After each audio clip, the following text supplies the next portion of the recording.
안녕하세요. 김호준입니다. 지난 월요일 우리 외교부와 중국 외교부는 교류 협력을 정상 궤도로 회복한다는 동시 성명을 냈습니다. 중국과의 사드 갈등이 봉합 국면에 들어섰습니다.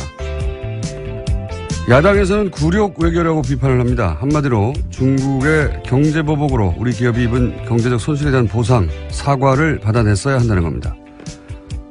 그런데 사드 배치로 인한 중국의 보복은 없다고 강조하고 또 강조했던 게 박근혜 정부 아니었습니까? 작년 사드 논란이 시작될 당시부터 박근혜 정부와 새누리당은 중국 경제보복을 인정하지 않았죠.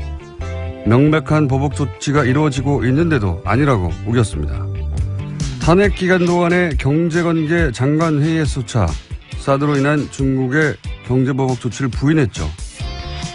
경제보복에 대한 아무런 대응 시나리오도 없이 갑자기 사드 배치 선언부터 해서 기업들로 하여금 막대한 피해를 입게 해놓고 아무것도 인정하지 않았던 정치 세력이 이제 와서 그 피해 보상을 받아내지 못했다고 굴욕 외교라뇨.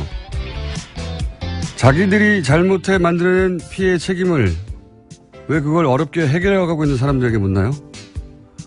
그리고 보수가 그렇게 중요하게 생각하는 미국 국무부가 이 공동성명에 대해 환영 성명을 낸 건 또 어떨 겁니까?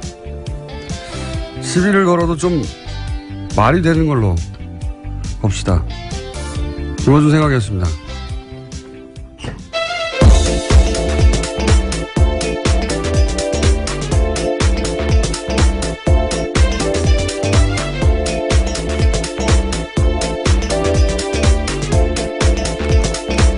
시사인의 김은지입니다. 네. 굴욕 외교. 예. 저는 왜 굴욕 외교냐라고 했는지 처음 이해가 안 가가지고 찾아봤더니 현 정부 출범 이후로 가장 웃기는 공세예요. 제가 보기에는. 굴욕은 어제 노회찬 의원도 얘기했지만 당시 중국이 당했다고 중국은 생각하는 거죠. 기억을 떠올려 보시면 황교안 총리가 중국에 가서 이제 시진핑 주석 만났는데 당시 사드 배치할 거냐라고 묻는데 사드 배치 고려하지 않고 있다라고 상대국의 정상이 묻는데 그렇게 답하고 나서 열흘인가요? 일주일 있다가 그렇죠. 예, 발표를 해버린 거 아닙니까? 배치한다고. 그런 일을 당하고 또 모욕감을 느끼지 않는 국가가 어디 있습니까? 예. 최소한 그때쯤에는 이해를 구하거나 어쩔 수 없었다고 양해를 구하거나 했어야 되는데 안 한다고 해놓고 예. 일이 제대로 틀어진 건 그때부터죠. 예. 대내 모두에게 거짓말하는 게 일상적이었던 정권인 것 같습니다. 그때 황교안 총리가 몰랐거나 자신도 몰랐을 것 같아요. 예. 총리조차. 예. 예. 생각해보면 그분이 문자로 해고 통보 받았잖아요. 아, 정말 아련한 일이네요. 네. 예.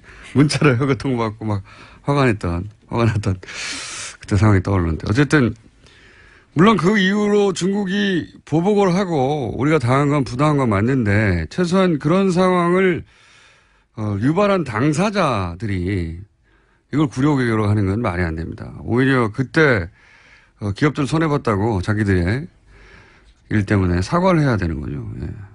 네, 주구장창 사드에 의한 보복 없다라고 주장했었죠. 박근혜 정부에서는요.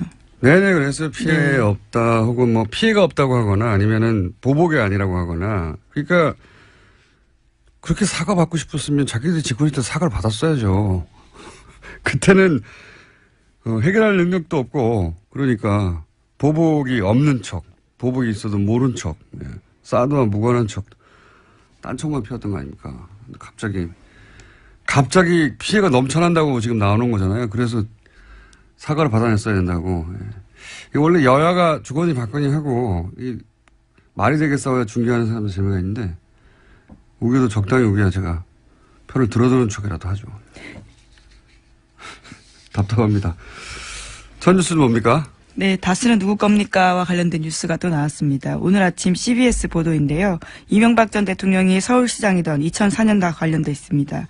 서울시가 현대자동차 양대동 사옥 증축에 도움을 준 뒤 다스의 매출이 2배 넘게 뛰었다라는 보도입니다.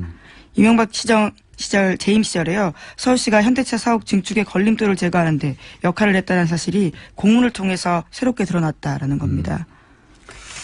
그러니까 이게 이제 오래된 얘기는 김재록 게이트라고 있었어요. 예. 서울시장 시절에 그때 사실 검찰 수사가 이루어졌었고 한나라당, 당신 한나라당이었죠. 한나라당 내에서 진상조사에 나와가지고 이거 뭐 명백하다. 인허가 로비가 있었다. 이런 얘기가 있었고요. 근데 이제 더구나 그때 이 수사받던 서울시 공무원도 자살했어요. 네, 그렇죠. 검찰 내에서는 심지어 현대차 건물은 반은 불법으로 지어졌다라는 이야기까지 나왔다라고 합니다. 명백한 사정이었거든요. 근데 수사를 하다가 멈췄어요. 당시에. 흐지부지 됐었는데. 김재록 게이트 이렇게 불렀었습니다. 그때 왜냐면 그 로비를 한 브로커 역할을 하는 사람이 김재록 당시 어디 회장이었는데. 네, 인베스투스 글로벌 회장이라고요. 그건 어떻게 다 기억해요? 예, 여기 기사에 나와 있습니다. 어쨌든 김재록 게이트라고. 네. 근데 그리고 나서 다스가 2배로 매출이 떴다는 거 아닙니까? 네, 그렇죠. 서울시장. 이게 NB 휘나미난이라고요. 예, NB적 현상입니다. 이게 민원 해결과 사적 이익이 확실한 수당물을 만드는 이명박 전 대통령 주변에 연인이 많습니다. MB 휘나미난 적어놓으세요. 어디요? 네, MB 현상이요. 네. 예, 이번에는 이제 문서가 나오고, 예, 그리고 그냥 봐준 게 아니라 그냥 봐줄 리가 있나요? 예.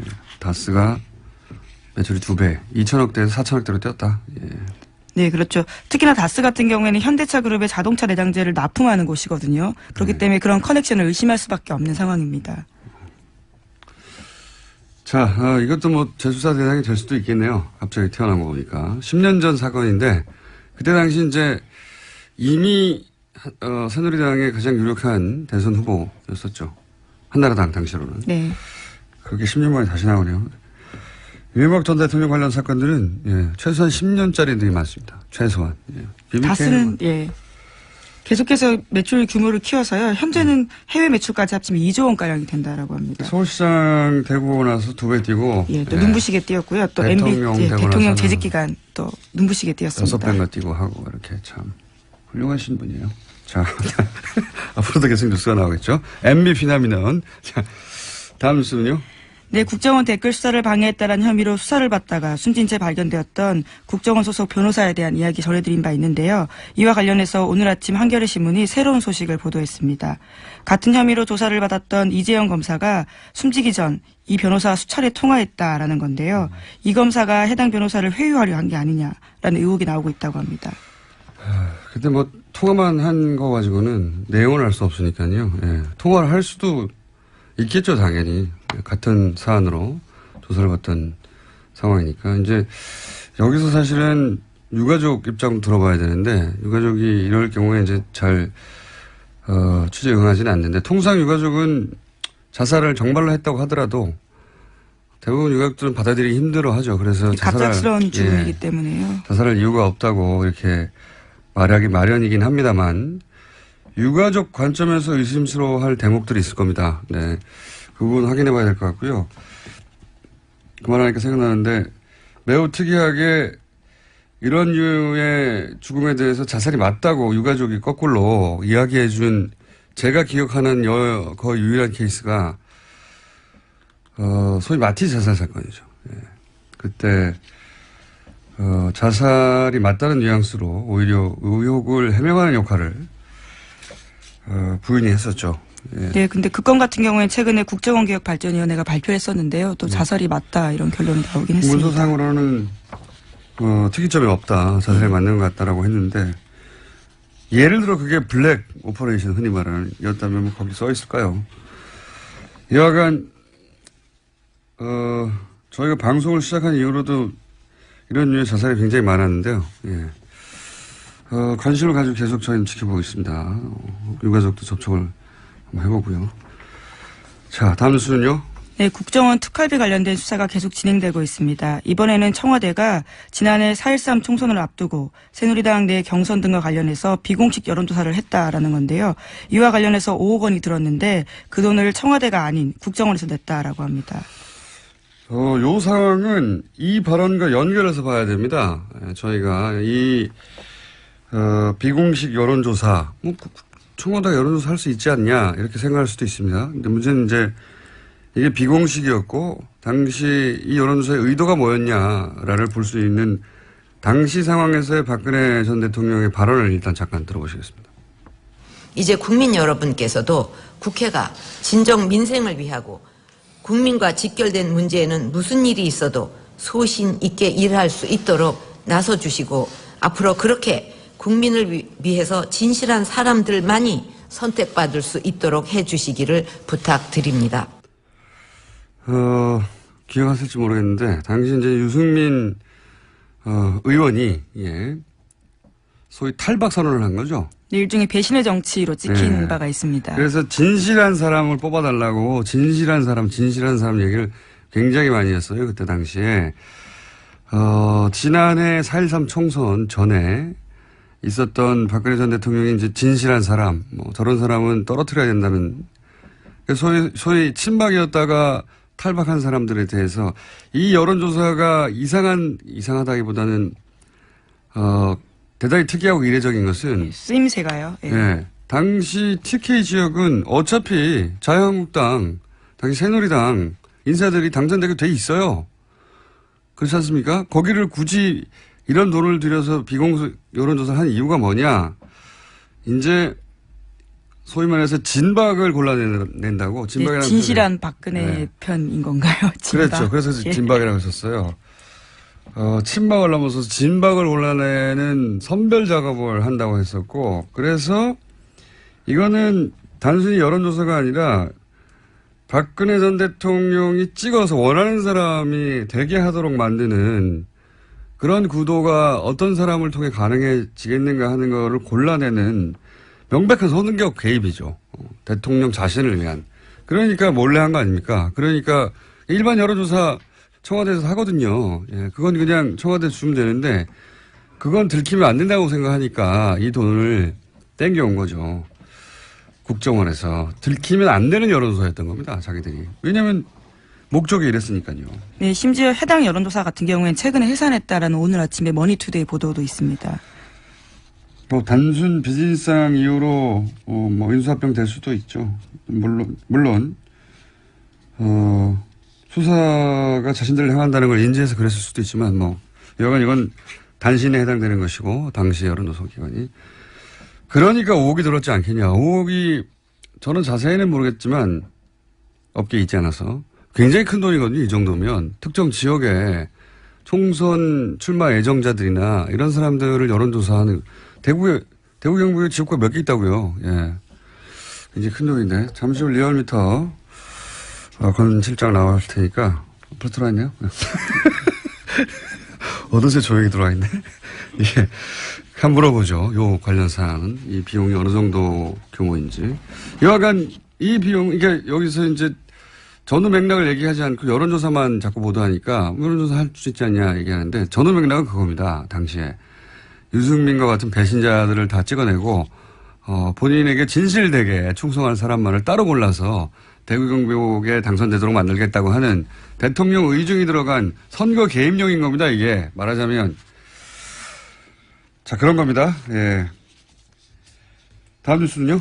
네, 우병우 전 민정수석과 추명호 전 국정원 국장이 지난해 7월에서 8월 집중적으로 통화했다라는 JTBC 보도가 있는데요.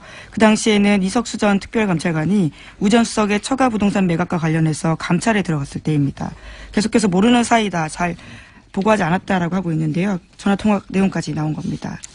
기록까지 나온 겁니다. 네, 인정하지 않았죠. 추명호 전 국장이 자기 전화번호는 아니라고. 예. 근데 다른 청와대 직원의 이 번호가 추명호 전 국장 이름으로 저장되는 바람에 들킨 거죠. 예.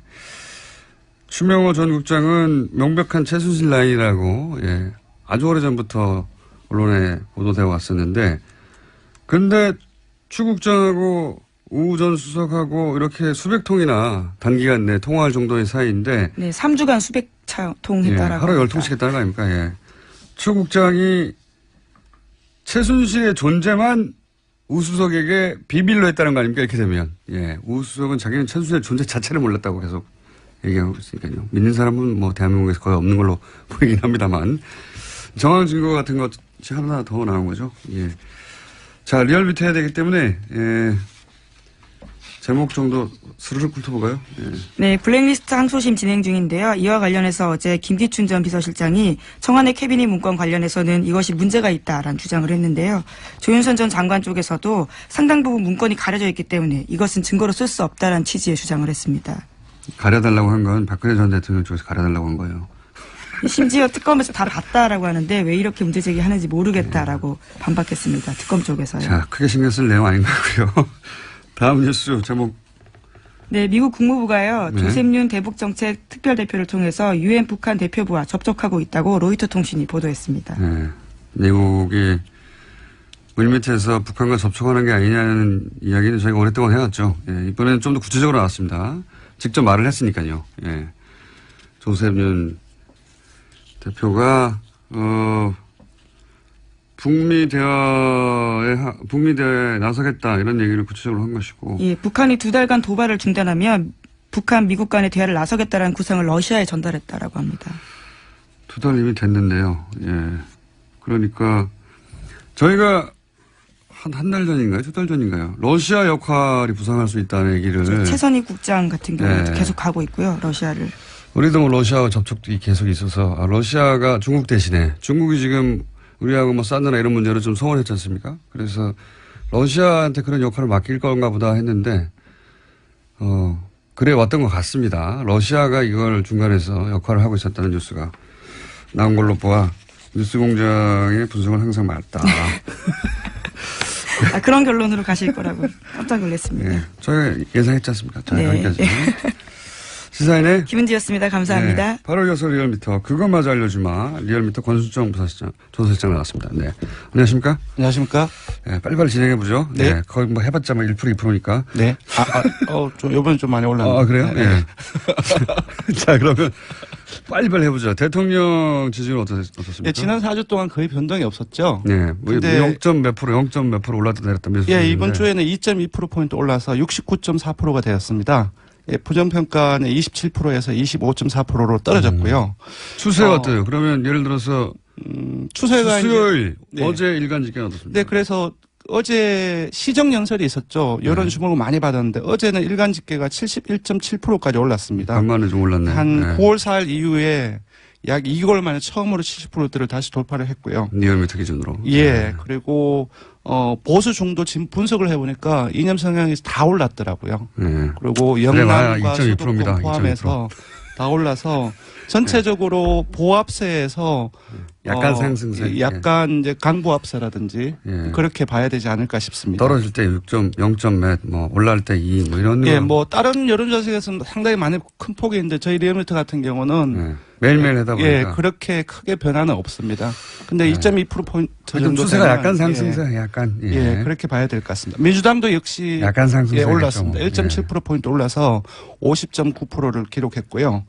지난주까지는 40%대였는데 다시 50%대로 올랐었습니다. 자유한국당 아무래도 좀 떨어졌긴 좀 시끄럽습니다. 예, 자유한국당은 친박 출당을 둘러싸가지고 많이 갈등이 전폭되고 있지 않습니까? 네. 그리고 국정원 특활비 청와대 상납 의혹 이것도 역시 많이 일부 영향을 미치고 있지 않나 어제 싶은데요. 일간 집계로 어때요? 추세상. 어제 일간 집계에서는 상당히 많이 떨어졌습니다. 어제 일간 집계에서는 15.3%까지 이건 하락을 좀 많이 했습니다. 떨어졌네요. 네, 15주. 네, 그렇습니다. 17, 8 하다가, 예. 국민당, 정의당 같은 경우는 각각 0.7%, 1.0%포인트 오른 6.6%, 5.7%였어요. 거의 변화가 없는 가운데 조금씩 오르는 이제 경향을 보이고 있고요. 바른정당이 좀 크게 약세를 보이고 있습니다. 그럴 수밖에 없겠죠. 지금. 네. 당이 지금 존립이 가능하냐 마냐 하는 상황이니까. 예, 떨어진 포인트는 그렇게 많지 않지만 4.4%를 기록했는데요. 네. 7개월 만에 최저치로 하락했습니다. 특히 31일 화요일 일간 집계에서는 3.9%까지 떨어졌고요. 알겠습니다. 지금 분당 위기에 있기 때문에 이런 부분들이 반영이 되고 있지 않나 그건 싶습니다. 뭐 예상 가능했던 네. 수치고요. 대통령이 뭐 69나 70이나 그게 그겁니다. 예. 떨어져도 그게 그거고 올라도 저는 그게 그거라고 보는데 어쨌든 추세는 그런 식으로 그렇습니다. 약간 강보합 혹은 약간 상승세다. 네, 이런 네, 거고요. 그렇게 봐야 될 것 같습니다. 네. 자, 이번 주 이런 거 하다가 항상 현안조사 네. 별 큰 차이 없다 이렇게 해주시고 제가 보기엔 별 큰 차이 네, 없습니다. 이 말할 때 빨리 시작해야 됩니다. 네, 현안조사 예, 이번에는 네. 조금 핫한 조사를 좀 마련을 네. 했습니다. 낙태죄를 유지해야 되는지 폐지해야 되는지 이 부분에 대해 조사를 이거 해봤는데요. 궁금합니다. 제 기억으로 리얼미터가 이거 조사한 적이 있어요. 언제인지 기억 안 나는데. 7년 전 7년 2010년 좀 오래됐군요. 2월입니다. 요즘에 어제 청와대 홈페이지에 들어가 봤더니 네. 낙태와 관련된 그 청원이 무려 105개 정도 어제 기준 제가 봤을 때였고 20만 명 이상이 또. 예. 예. 특정 낙태죄 그거는 이제 폐지를 해야 된다는 청원이었는데 23만 명 이상이 잡혀 있더라고요.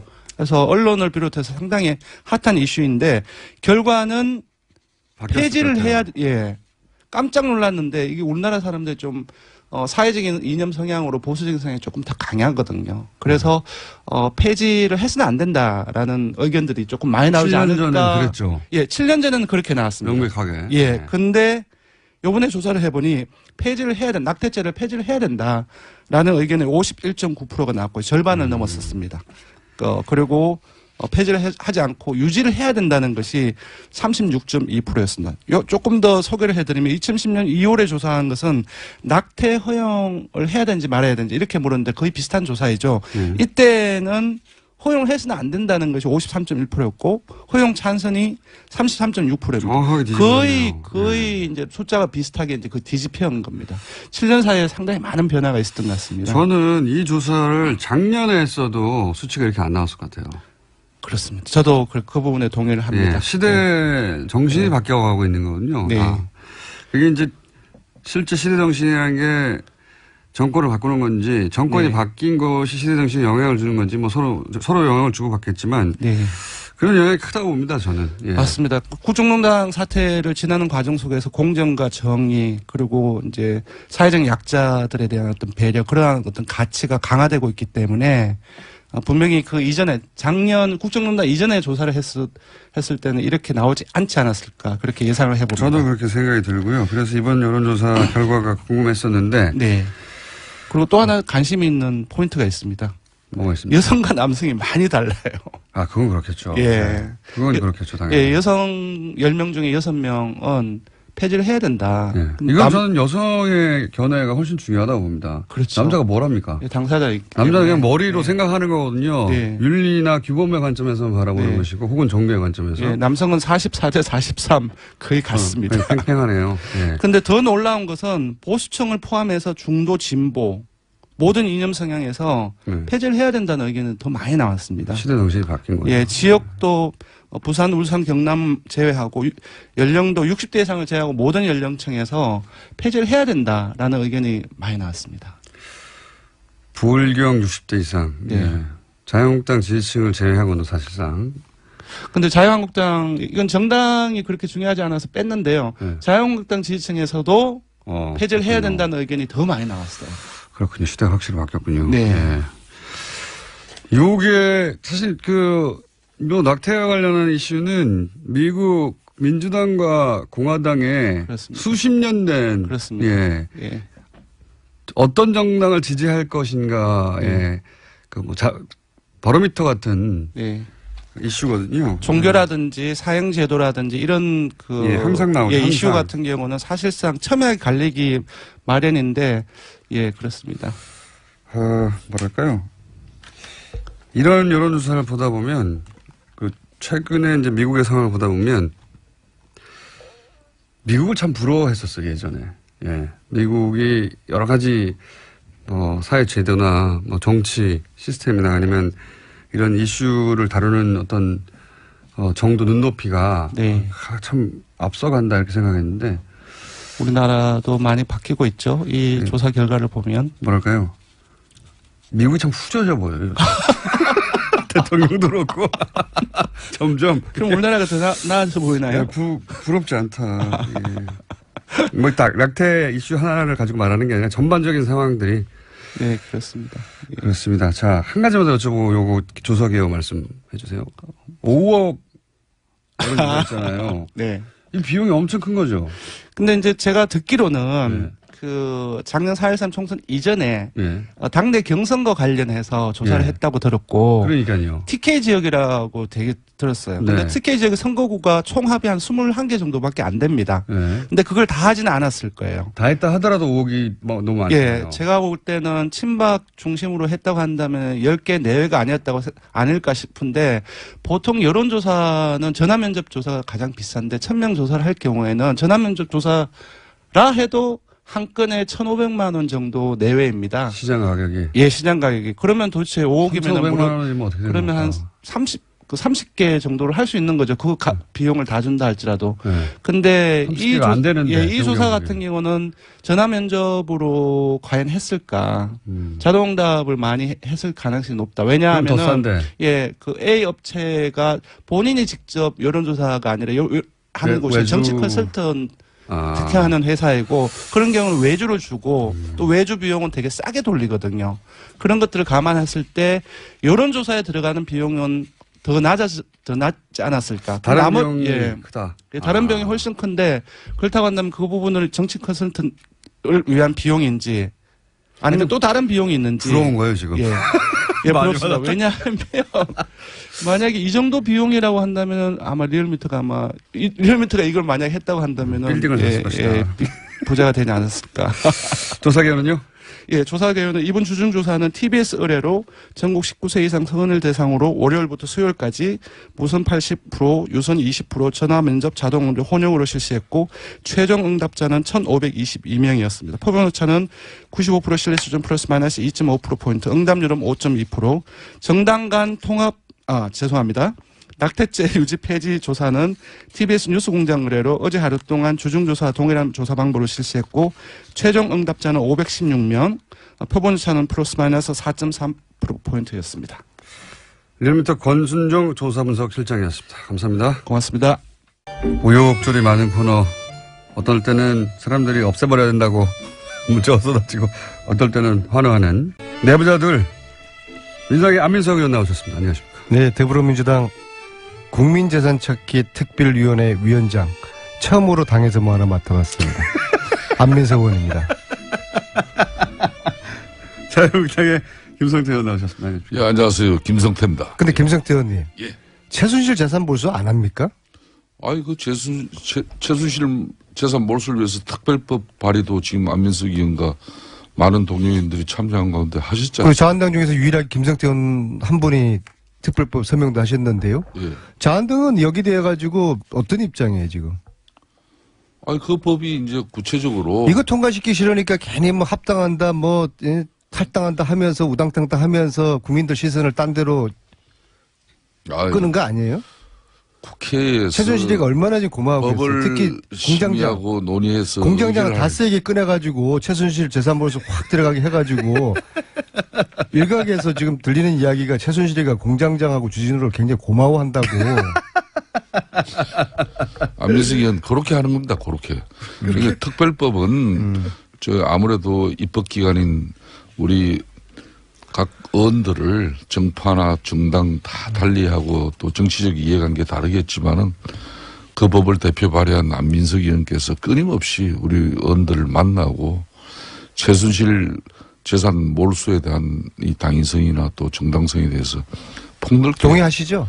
저는 그 부분 몰수해야 되죠. 동의합니다. 근데 예. 지금 정기국회가 한 달밖에 안 남았거든요. 네. 특별법 제정 제가 볼 때는 가능성이 굉장히 낮아요. 그러니까 안민석 의원께서 그 가능성, 최순실 재산 몰수 지금 한 번도 못하게 생겼어요. 보통 일이 아닙니다, 이거. 그 가능성에 대해서 지금 말씀을 하시는 국민 건데 여러분, 국회는 지금 최순실 재산 몰수 저도 이야기 전혀 좀 지금 생각이 없습니다. 저도 이야기 좀 김성태 의원님 서명만 했지 네. 속으로는 전혀 생각이 없다고 저는 봅니다. 안민석 해명해 의원께서 보십시오. 그 법을 국회에서 처리하기 위한 처절한 진정성이 국회 내에서 이렇게 의원회관 방에 299개를 돌아다니면서 이 법 꼭 처리되어야 된다는 그런 뭐 입장을 그렇게 설파하고 뭐 설득하기보다는 맨날 이 아니 최순실 재산 몰수 못하는 게 안민석 탓입니까? 안민석의 뭐 끝나지 노래 않은 부족입니까? 전쟁 책이나 팔려고 전국에 유람하고 심지어 미국까지 그 북콘서트를 열고 아니 책을 우리는 팔아야지 그렇게 하면서 독일 그 가가지고 법 재산 통과를 찾아 이야기하는 게 보내지 이게 맞습니까? 않습니까? 예? 그러고는 여기 김호준 공장장 앞에 서는 말이에요. 국민들 앞에 호소하고. 그래서 좀 안 맞아요. 제가 최순실 재산 몰수해야 된다는 이 말씀 드리기 위해 가지고 지금 북토크를 50회 하겠다고 약속을 이 자리에서 했지 않습니까? 네, 몇 회 하셨어요, 이때? 오늘 경기도 화성에서 하는데요. 오늘이 40번째입니다. 아직도 아우, 몇번 남았습니까? 힘들어요. 예, 아주 자기 할 힘들고요. 때는 다 하면서 최순실 특별법 처리 안 된다고 동료원들한테 또 원망하고 그러면 안 된대요. 알겠습니다. 그럼 제 노력이 부족한 것으로 받아들이고 제가 더 열심히 노력하는데 예. 근데 제가 전체적으로 보니까 저희 더불어민주당 저희 쪽에서도 좀 미온적이고요. 예. 그다음에 자유한국당하고 바른정당은 적극 반대고 국민당은 말로는 당론으로 채택을 지난 연말에 했다고 하는데 실질적으로 하는 건 아무것도 없어요. 근데 제가 이제 국민당이 여기 돼가지고 특별법 서명을 한 20명밖에 안 했다고 해서 뭐 그런 좀 반대 뉘앙스로 이야기, 저는 그런 건 아닌데 특별법의 서명을 절반밖에 안 했다는 이야기를 한 건데 국민당 측에서 오해를 했어요. 왜 안민석이가 국민당이 반대한다고 했느냐. 우리는 당론 발의까지 지난 연말에 했는데 저는 사실 그 몰랐는데요. 그 점은 제가 미처 확인하지 못한 점은 제가 소홀히 챙기지 못한 것은 유감스럽게 생각하는데 근데 사실 당론 발의하고 난 다음에 지난 1년 동안에 한 일이 아무것도 없는 이 점을 제가 좀 아쉽게 생각드리고요. 지금 저 이야기는요. 뭐 그래서 그런 국민당에서 이야기 했더니 또 국민의당에서 저 안민석 의원 또 윤리위원회 국회 제소하겠다고 제소하겠다는 그렇게 입장 해서 밝히니까 이제 아니 여러 이야기가 제소 나오고. 아니라 뭐 저는 뭐 안철수한테 고발도 받은 적이 있고 제소 할아버지도 괜찮은데 그럼 국민당이 당론 발의를 했으면은 나서서 실질적으로 적극적으로 이 특별법 제정될 수 있도록 국민당이 한번 앞장서 주시고 그러면 제가 국민당 제가 박수 쳐드리고 안철수도 제가 업어드리겠습니다. 안철수 업어드리겠습니다. 어쩌면 그 같은 안식끼리 금방 좋았다가 얼마 전에는 또 안철수 국민의당에서 우리 안민석 의원 또 고발건 이렇게 취하했다고 얼마나 안철수 의원을 또 칭송했습니까? 최순실 국면에서 하여튼 안시들 이상하지. 아니 국민당이 저를 띄워주려고 작정한 것 같아요. 작년 이맘때 어땠습니까? 아니, 의원님 뉴스 방송에서 한 말씀 했다고 그래가 다 했던 얘기니까 이거 방통위에 저를 제소하지 않았습니까? 그때 제가 얼마나 또 당에서 시련을 처음으로 자리 겪었어요. 맡으니까 어떠세요? 예? 잘 적응은 안 되는데요. 근데 저는 이런 거 맞는 거 싫어해요. 싫어하고 저는 여의도 국회를 별로 안 믿거든요. 제가 국회의원이지만은 기본적으로 국회의원들은 당리당략 이게 저는 너무 이게 싫어요. 이게 제 체질에 안 맞고 국회의원도 제 체질에 안 맞지만은 그 위원장 그렇게 하고 싶어 하셨어요, 그때. 아니 그거는 그런 이야기까지 나한테 이렇게 물으면 어떡해요. 응? 근데 이게 제가 독일을 다니는데 그냥 국회의원 개인으로 온 것보다도 당에서 특별위원장으로 왔다 하면은 도와주는 분들이 더 신나서 도와줄 거 아니에요. 이제 그런 차원에서 제가 당에다가 이걸 요구를 했던 것이고 이제 한 달, 이 활동 기간은 한 달입니다. 한 달 동안에 특별 제정 안 되면은 저도 이제 짐 싸가지고 이제 최순실 재산 몰수 이제 저도 손들 수밖에 없는 거거든요. 그래서 김성태 의원님 서명을 하셨잖아요. 저 전국 다니면서 그래도 유일하게 김성태 의원님 혼자 서명하셨다. 자유한국당 중에서 그래서 같이 좀 토론회도 하고 좀 국민들과 함께 이 국회는 절대로 이걸 생각이 없거든요. 그래서 국민과 함께 최순실 재산 몰수 특별법 제정 공장장도 다스만 이야기하지 마시고 예? 그러니까 최순실하고 밀당한다는 지금 이야기가 있어요. 최순실 재산부터 빨리 몰수하고 그리고 이제 다스 자, 의원님. 유상급시 그렇게 갑시다. 무슨 얘기인지 그거는 좀 알겠고요. 끊어주세요. 예, 알겠습니다. 충분히 특별법 만세. 얘기하셨고. 바른정당에서 몇 명 갑니까? 자유한국당으로. 뭐 제가 단정적으로 그분들 이렇게 몇 번 오시는 게 중요한 문제는 아니라고 봅니다. 하지만 그렇지만 숫자를 말씀해 주십시오. 뭐 구체적인 숫자까지 열거는 되지 못합니다만은 그래도 상당수 의원들이 7명입니까? 이미 결심을 거의 한 것 같습니다. 그게 7명 이상이죠? 네, 저는 그렇게 봅니다. 숫자를 말씀 안 하신다고. 최대 몇 명입니까, 일단은? 10명 정도 보십니까? 네, 10명, 말씀 10명, 11명. 항상 세상에는 박지류가 존재하거든요. 지금 이 상황에서도 확실하게 탈당 의사를 가지고 있는 분들이 7명이고 그다음에 자강 의사를 가지고 있는 분들도 한 그 정도 숫자가 되잖아요. 그럼 나머지 한 5분이 있잖아요. 네. 박지. 그분들 중에서 이제 저 자유한국당으로 돌아가는 분들에 대해서는 박지라고 안 부르시네요. 어쩔 수 없다 이제. 그러니까 근데 자꾸 제가 이야기하면 특정인이 거론되기 때문에 또 제 앞에 있는 분이 또 오해될 수도 있고 그래서 한 선도 탈당이 아닐까. 눈치 보시는 분들 중에서 한 절반 정도는 같이 넘어갈 거라고 보거든요. 그래서 저는 11명으로 저는 봅니다. 11명이요. 다음 주까지 11명. 11월 13일 전당대 전까지 11명. 뭐 1차 뭐 그 정도까지는 뭐 좀 어렵겠습니다만은 1차는 그 정도는 안 됐나? 그렇지만은 이제 뭐 여러 가지 변수들이 계속 발생하고 있지 않습니까? 또 남경필 정병국 의원이 중심이 돼 가지고 예. 보수 대통합적인 차원에서의 통합전대하자고. 전당대회를 하자. 실적으로는 불가능할 것 뭐 같아요. 통합전대가 되기 위해서는 우선 바른정당에서부터 11일, 13일 정해져 있는 그 전당대회부터 그게 이제 취소되어져야 되는 것이고. 그렇죠. 구체적인 통합을 위한 실무적인 통추위 이런 기구에 의원들이 참석하는 그런 당론이 정해져야 할 것이고 뭐 이런 뭐 논의를 위해서 어제 긴급 어총을 바른정당이 늦게까지 했습니다마는 결론은 안 났고. 중요한 바른정당의 대주주주의 한 사람인 유승민 의원이 통합전당대회는 뭐 불필요하다는 입장으로 사실상 통합전대는 어렵다고 봐야죠. 이건 어떻습니까? 박근혜 전 대통령 출당의 마지막 프로세스로 최고위를 열어서 확정하자. 예. 이 최고위 열면 실제로는 뒤집어지는 거 아니냐. 그래서 최고위를 홍준표 대표가 못 열고 사실은 약간 민기적 했지 않습니까? 그랬죠? 이거는 결론이 났나요?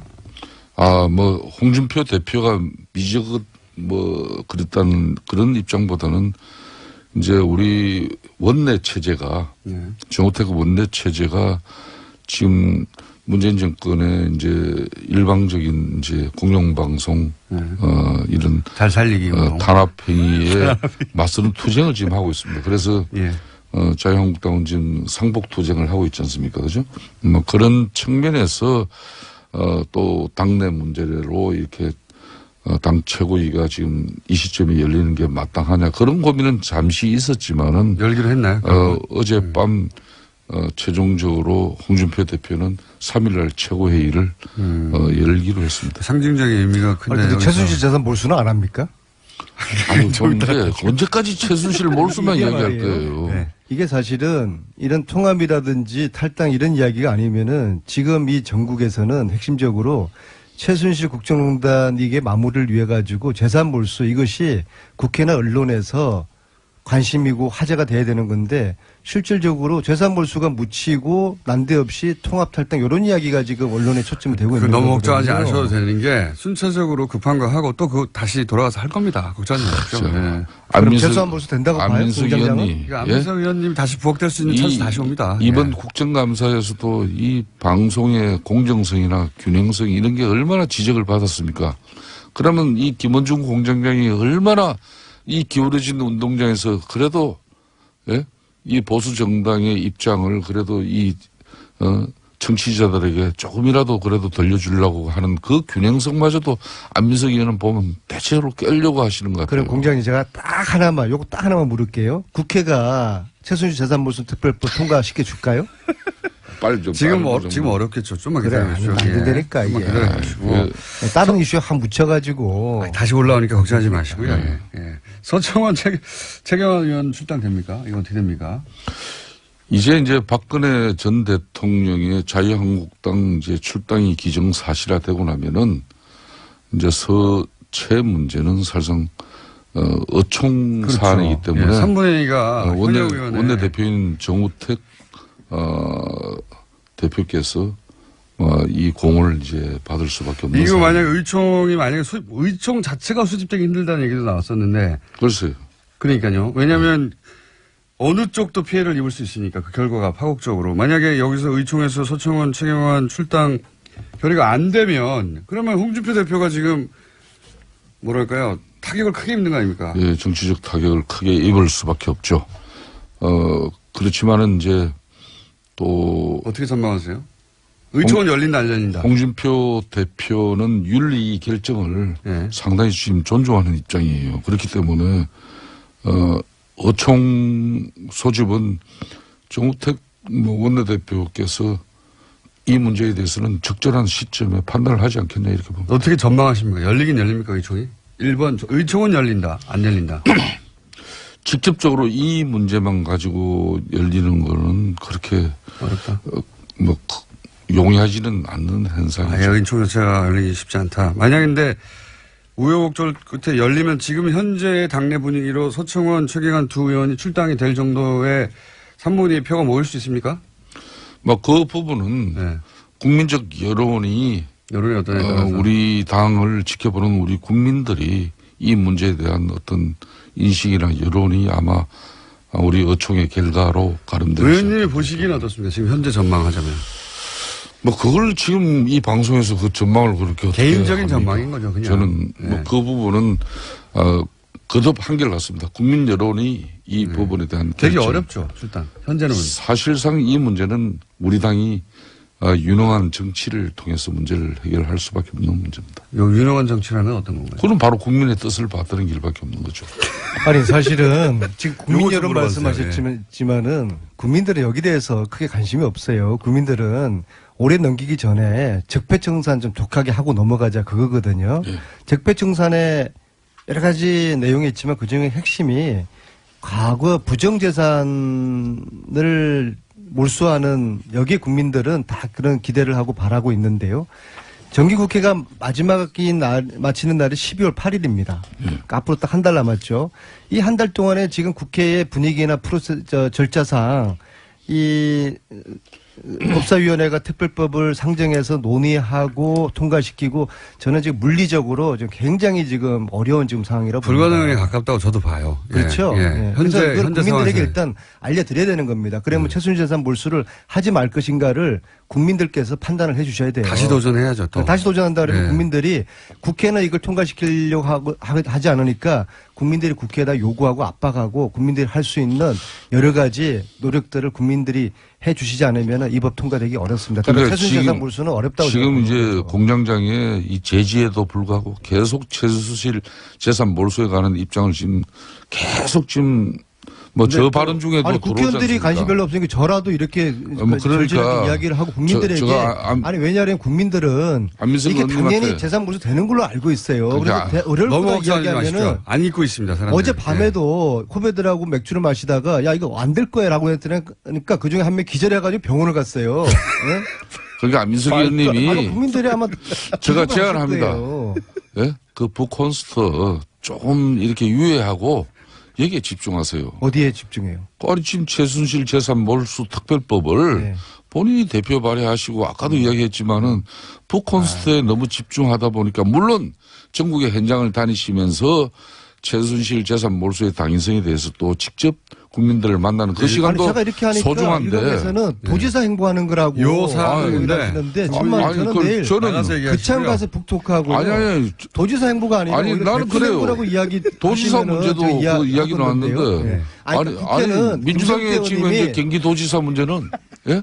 사실상 성남의 이재명 시장이 거론되고 남경필 현 지사보다 몇 배 우다 이런 김성태님? 조사도 나오는데 이재명 시장은 어찌 보면 거저 먹는 거예요. 저 안민석 의원은 그 엄청난 이야기가 탄압과 끌고 저항 갔습니까? 투쟁으로 자기 지금 이름 석자를 지금 내걸고 이재명 있는데. 시장 훌륭한데 왜 그래요? 아니, 뭘 특별법 또. 통과되면은 제가 이런 이 특별법 결정을 얘기는 하겠습니다. 제가 계속 거론할게요. 너무 걱정하지 마시고요. 이번에 안 되면 된다니까, 이번에 특별법이 올해 안 되면 공정장? 내년에 또 하면 아니죠. 되죠. 내년에는 안 돼요. 안민석 내년에는 의원님. 개헌하고 지방선거 전국인데 폐지가 넘어가 버립니다. 바람 불 때 연날리고 내년이 상반기 안 물 되면 들어올 때 후반기에도 계속 잊지 않고 물 계속 들어올 때 하겠습니다. 예. 노젓는 거죠. 다 때가 있는 겁니다. 물리적 시간이 지금 너무 부족하기 때문에. 뭘 갑자기 물에다 노를 젓는 이야기예요. 지금 중요한 것은 중요한 건 중요한 것은 통합입니까? 예, 서청원 통합입니까? 최경환 탈당 적폐- 됩니까? 적폐청산이라는 역사적으로 아무런 미명하에 의미가 없어요. 예? 이혼했던 부부가 다시 합쳐 본들 그게 무슨 의미가 있어요. 완전 그냥 1년 전에 제가 그랬잖아요. 위장이혼이라고. 근데 위장이혼인데 이걸 다시 어떻게 하다 보니까 위장으로 이혼했는데 이게 다시 합치려고 하니까 이상하게 이게 여러 가지 어려워지는 상황에 봉착한 거예요. 근데 국민들 다 알아요. 예? 과거에 대한 반성 없이 국정농단 부역했던 거에 대한 반성 없이 합당 아니라 합당 할아버지를 하더라도 국민들 지지받기 어려울 겁니다. 안민석 의원님 그만하세요. 예? 참 그 최순실의 국정농단 그 분노는 국민들 여전합니다. 그 분노를 계속 살려나가야만이 이 정권의 국민적 여론과 지지를 등에 업고 국정 운영을 더 원활하게 할 수 있는 분명히 그런 큰 장점은 있습니다만은 언제까지 이렇게 적폐청산이라는 미명하에 과거를 가지고 이렇게 앞으로 미래를 위한 국민 대통합을 그런 그 통합의 시대를 갖다 주창해야 될 어제 죄를 벌하지 않는 것, 내일의 더 큰 범죄에 대한 용기를 주는 어리석은 짓이다. 처럼 이런 참모들이 주변에 많으니까 알베르 까미. 대통령께서 더 큰 안민석, 이렇게 김성태 의원님. 대한민국의 통합을 해나가지 못하는 그런 아쉬움이 있다는 걸 아셔야죠.